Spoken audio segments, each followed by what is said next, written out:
Good morning, class. Good morning, sir. I will check your attendance. Albay Raven, Nasaan po? Baldassar Sanju. Present po.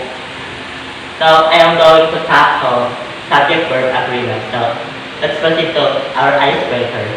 So, the game of our icebreaker is grab the battle. So, ganyan ang instruction. Kung ano yung action na sasabihin ko yun ang gagawin mo. Kapag sinabi kong tatalent kayo. Kapag sinabi kong sasayaw kayo. Kapag sinabi kong grab the battle, paunahan kayo sa grab ng battle. Let's start the game. So, stand up.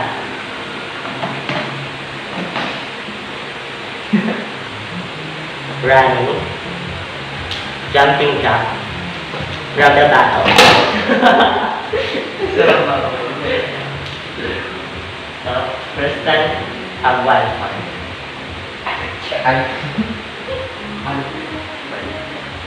So, walking.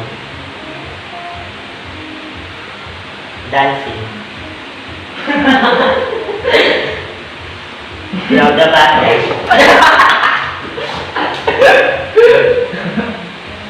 So, 5 time. Jumping jack. Dancing.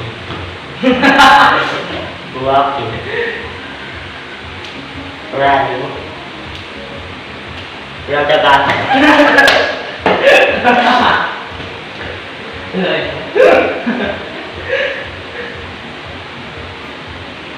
Bawal rin. Kaya rin. Jumping jack.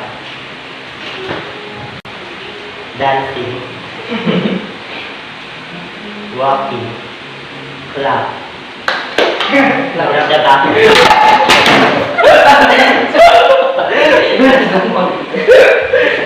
Wait. 1 point for you guys. Jumping. Walking, shouting. Grab the battle.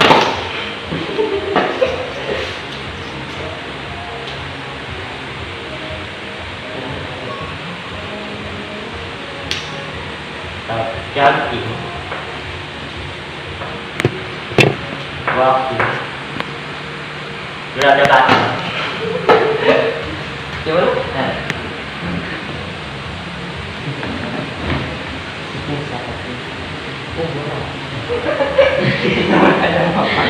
So, thank you for your participation sa our icebreaker. So,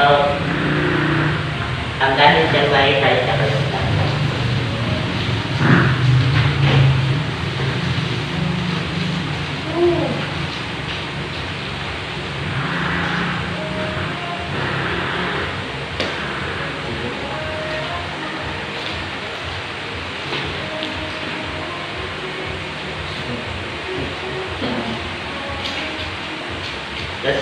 Let's proceed to our objectives. At the end of this chapter, the learners are able to A. Define the concept of subject-verb agreement and its importance in maintaining grammatical clarity. Letter B. Identify the fundamental rules for matching singular and plural subjects with their corresponding verbs. Letter C. Value the importance of grammatical accuracy in establishing professional credibility and ensuring clear communication. And last but not least, provide clear, practical examples to illustrate the correct application of each rule in professional writing. So, before the discussion, I will ask you, do you have prior knowledge about subject-verb agreement? What is subject-verb agreement? First time. Hindi ko po alam kung explain. Ano yung pagkakaalam mo sa subject-verb agreement? Yung para connected po yung verb at subject po sa sentence. Gagamitin po yung word po na kung ano yung dapat. If the subject is singular, what should be the verb? It should be singular. If the subject is plural, what should be the verb? Correct. So let's have discussion. Subject-verb agreement is a fundamental principle of English grammar that ensures the grammatical consistency between the subject and the main verb of a sentence. This agreement dictates that a singular subject must be paired with a singular verb, and a plural subject must be paired with a plural verb. So tama yung sagot niya. If the subject is singular, the verb should be singular too.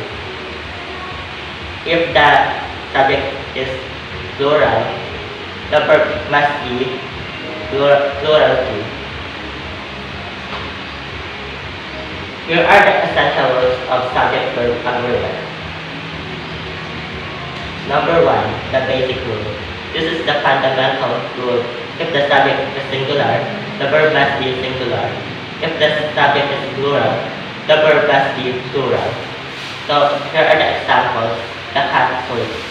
The cat sleeps.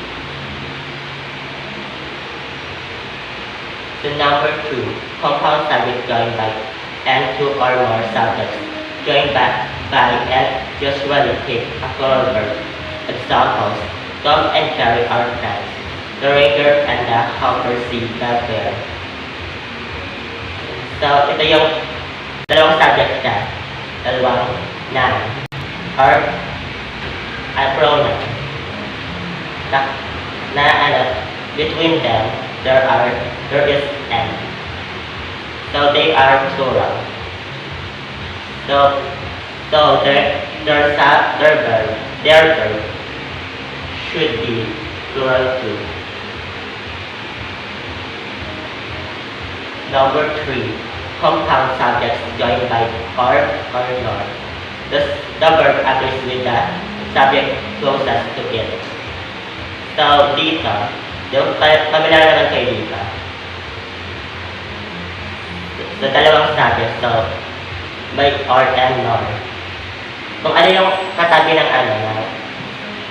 ng verb, yun ang pinaka-subject niya. Yung halimbawa, yung isa singular, tapos plural yung isa. Na kinakonect ng or at ng nor. Kapag ang katabi ng subject ay singular, so singular din ang verb. Kahit yung isa ay plural. Ganun. Examples: pen or projection works fine for the recipe.